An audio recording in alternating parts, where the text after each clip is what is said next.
नमस्कार दोस्तों, बहुत स्वागत करता हूं आप सभी का हमारी इस नए वीडियो में। दोस्तों, क्या वजह है कि मायावती जी अक्सर मनुवादी नेताओं के निशाने पर रहती हैं। ऐसा लग रहा है कि मायावती जी एक सॉफ्ट टारगेट बन गई हैं। जिसको देखो वही मायावती जी पर टिप्पणी करता है, गंभीर आरोप लगाता है, जाति सूचक शब्दों का इस्तेमाल करता है। ऐसी कई घटनाएं लगातार सामने आ रही हैं। बड़ा सवाल यह है, आखिर मायावती जी से नेता लोग इतना जलते क्यों हैं? मायावती जी से इतनी ईर्ष्या क्यों है? ये अपने आप में बहुत बड़ा सवाल है। दोस्तों, मैं ये सवाल क्यों कर रहा हूँ? ये सवाल इसलिए कर रहा हूँ क्योंकि एक शर्मनाक खबर आई है बिहार से।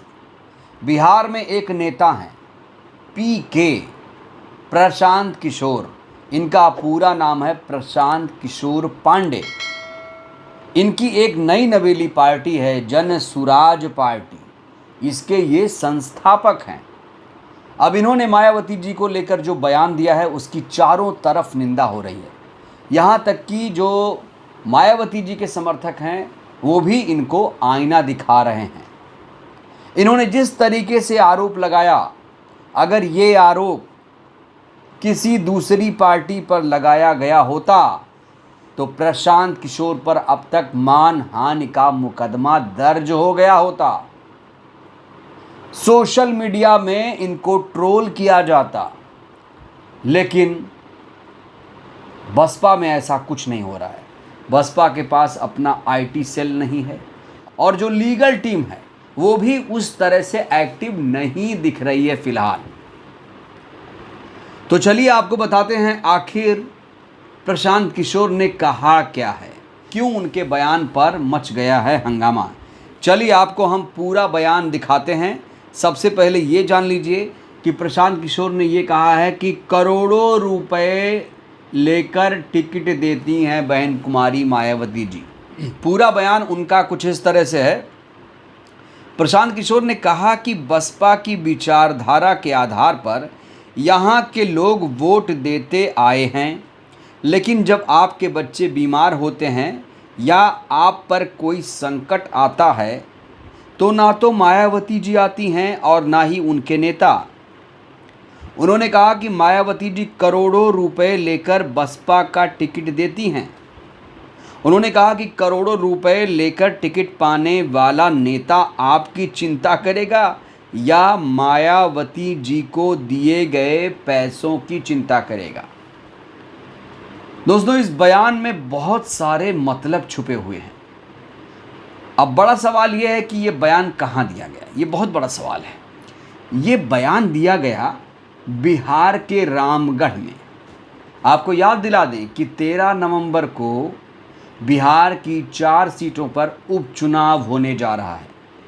जहां उत्तर प्रदेश में 9 सीटों पर उपचुनाव होने जा रहा है, तो वहीं बिहार में 4 सीटों पर उपचुनाव होने जा रहा है। ये सीटें हैं रामगढ़, तरारी, बेलागंज और इमामगंज।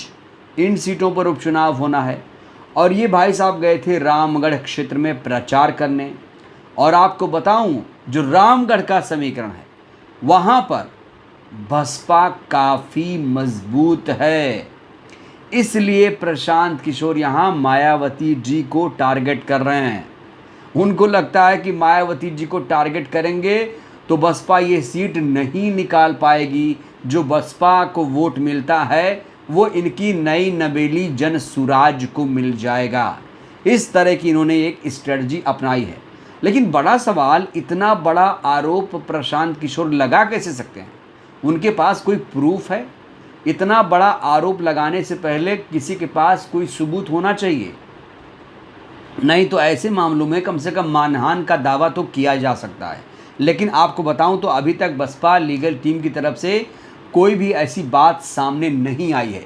एक बात और आपको बताना चाहता हूं, ये वो खबरें हैं जो आपको टीवी मीडिया इस तरह से, इस एंगल से दिखाएगा ही नहीं, क्योंकि टीवी मीडिया मनुवादी मीडिया है और प्रशांत किशोर भी उसी सोच के ही हैं। तो प्रशांत किशोर जैसा बोलेंगे टीवी मीडिया उस तरह से, उनके एंगल से दिखाएगा। मायावती जी की किस तरीके से टीवी मीडिया में आलोचना होती है आप जानते हैं। मायावती जी भी टीवी मीडिया अखबार से तंग आ चुकी हैं। कई बार कह चुकी हैं कि इनके खबरों में कोई निष्पक्षता सत्यता नहीं रहती है, इनकी खबरें विश्वसनीय नहीं रहती हैं, इन्हें बायकॉट करना चाहिए।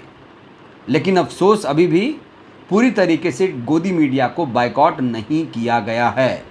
और प्रशांत किशोर जैसे जो आज के अभी नए नवेले नेता जो उगे हैं, इनको टीवी मीडिया खूब बढ़ावा दे रहा है, लेकिन बहुजन पार्टियों को कोई भी बढ़ावा नहीं दे रहा है, ख़ासतौर से बीएसपी को। तो रामगढ़ में ये बयान आया है। अब रामगढ़ का एक आंकड़ा मैं आपके सामने रखना चाहता हूँ, जिससे आपको तस्वीर और क्लियर हो जाएगी कि रामगढ़ में मायावती जी पर ऐसा हमला पीके ने क्यों बोला। देखिए, रामगढ़ में साल 2020 में जब आम चुनाव हुआ था, 2025 में यहाँ विधानसभा का चुनाव है, 2020 के चुनाव की मैं बात कर रहा हूँ। जब 2020 में रामगढ़ सीट पर चुनाव हुआ था, तो आपको पता है करीब 190 वोटों से बसपा हार गई थी, मात्र 190 वोटों से। अगर मैं बात करूं तो आरजेडी के सुधाकर सिंह को यहां पर 58,083 वोट मिले थे, जबकि बसपा के अंबिका सिंह को 57,894 वोट हासिल हुए थे। इस बार बसपा ने सतीश यादव को, जी हाँ, सतीश यादव को टिकट देकर आरजेडी के कोर वोट बैंक में सेंधमारी कर दी है। और इस सीट पर बसपा बहुत ज़्यादा मजबूत है, इसलिए प्रशांत किशोर जैसे लोग बिलबिलाए हुए हैं, बौखलाए हुए हैं, वो मायावती जी पर अनर्गल बयानबाजी कर रहे हैं। मायावती जी पर हमला करके वो सोच रहे हैं कि हम बसपा के वोट बैंक में सेंध लगा देंगे, जो बसपा यहाँ पर मजबूत है उसे कमज़ोर कर देंगे। लेकिन दोस्तों, ऐसा होगा नहीं। कुछ लोगों ने प्रशांत किशोर को लेकर तीखी प्रतिक्रिया दी है। मैं चाहता हूँ वो प्रतिक्रिया आप लोग भी सुनिए कि प्रशांत किशोर को लेकर बिहार के लोग और ख़ास तौर से रामगढ़ के लोग क्या सोचते हैं, जनता में इनकी कितनी पैठ है, जनता इनके बारे में क्या सोचती है, कितना सीरियसली लेती है। एक वीडियो मैं आपके सामने रखना चाहता हूँ, ग्राउंड रिपोर्टिंग है ये। ज़रा देखिए लोग प्रशांत किशोर के बारे में क्या कह रहे हैं, देखिए वीडियो। मुख्यमंत्री बनेंगे? सवाल ही नहीं है।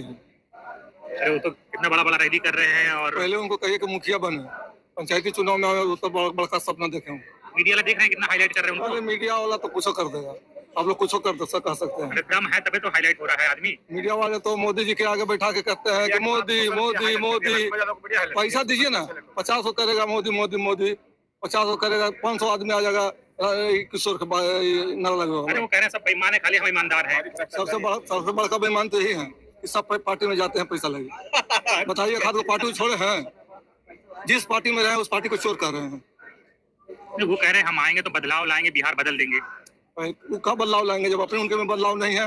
जो स्वयं चोर है दूसरा है, क्या असर बनाएगा? अरे नहीं, वो तो कितने दूसरों को प्रधानमंत्री मुख्यमंत्री बनाते हैं। केकरा बना है तक बताइए? कहते हैं मोदी जी को प्रधानमंत्री हमने बनाया, वही बना दिए हैं, उतार देना का है ना। अरे उनकी रणनीति से बने हैं। क्या को वोट उनका है बताइए ना? वोट है तभी बिहार में खाता नहीं खुलेगा। तो आपने ये वीडियो देखा, यहाँ पर जो लोग हैं कह रहे हैं कि ये बेईमान हैं, ये पैसा लेते हैं और ये स्वयं चोर हैं। लोग यहाँ तक कह रहे हैं कि जो बिहार में 4 सीटों पर उपचुनाव हो रहा है, इसमें या फिर 2025 में पीके की जो पार्टी है, जन स्वराज पार्टी, उसका यहाँ पर खाता भी नहीं खुलेगा। आपको याद दिला दें कि 4 सीटों के लिए बिहार में 51 उम्मीदवारों को मैदान में उतारा गया है। और बसपा के बारे में हमने आपको बता ही दिया है कि बसपा ने रामगढ़ में यादव प्रत्याशी दिया है। बसपा जो उपचुनाव नहीं लड़ती थी, वो बिहार जैसे राज्य में जाके उपचुनाव लड़ रही है। तो आप समझ सकते हैं कि 2020 में जो कम अंतर से हारी थी, मलाल था, उसे कहीं ना कहीं पूरा करना चाहती हैं बीएसपी सुप्रीमो। आपको ये भी बता दूं कि राजस्थान में 7 सीटों पर उपचुनाव है, लेकिन बसपा ने वहाँ पर प्रत्याशी नहीं उतारे हैं। उत्तर प्रदेश में 9 सीटों पर उपचुनाव है, उत्तर प्रदेश में बसपा सुप्रीमो ने प्रत्याशी उतारे हैं। उत्तर प्रदेश और बिहार में 13 नवंबर को विधानसभा का उपचुनाव है, वहीं झारखंड में विधानसभा का चुनाव है, महाराष्ट्र में 20 नवंबर को विधानसभा का चुनाव है। तो कुल मिलाकर ये चुनावी साल है। इसके आगे बात करूं तो बिहार में चुनाव होगा, दिल्ली में चुनाव होगा, फिर 2027 आ जाएगा। तो ये चुनावी साल है और चुनावी गतिविधियों के बीच देखा जाए तो बसपा सुप्रीमो भी खुद को एक्टिव कर रही हैं। आकाश आनंद का रोड शो, जनसभा भी हो सकता है। खबर ये भी है कि उत्तर प्रदेश में उनका रोड शो, जनसभा, रैली भी उनकी हो सकती है। तो उत्तर प्रदेश में बसपा खुद को मजबूत करना चाहेगी, उत्तर प्रदेश उपचुनाव में खाता खोलना चाहेगी। बिहार में ये सीट जीतने का दावा किया जा रहा है, लेकिन जिस तरीके से प्रशांत किशोर ने मायावती जी पर गंभीर आरोप लगाए, उसका जवाब कब दिया जाएगा ये भी इंतज़ार रहेगा। और बीएसपी आईटी सेल कब बनेगा, लीगल सेल और मजबूत कब होगा, पीके जैसे लोगों को जवाब कैसे दिया जाएगा। इतना बड़ा बड़ा आरोप लगा के नेता ऐसे निकल जाएंगे तो ये कहीं ना कहीं इसका नेगेटिव प्रभाव पड़ता है। देखिए, चौपाल लगाए जनसभा की, किसी के बारे में बात फैला दी, वहाँ की जनता ने सुना और भाग गई, और उसे लगा कि जो बोला सही बोला। इसलिए उसे बताना ज़रूरी है कि भाई नहीं बोला, इसलिए ऐसे बोला, इसलिए मैं ये वीडियो कर रहा हूँ। ये वीडियो कैसी लगी अपनी प्रतिक्रिया दीजिए। प्रशांत किशोर की बातों से आप सहमत हैं, प्रतिक्रिया ज़रूर दीजिएगा। बहुत बहुत धन्यवाद, शुक्रिया।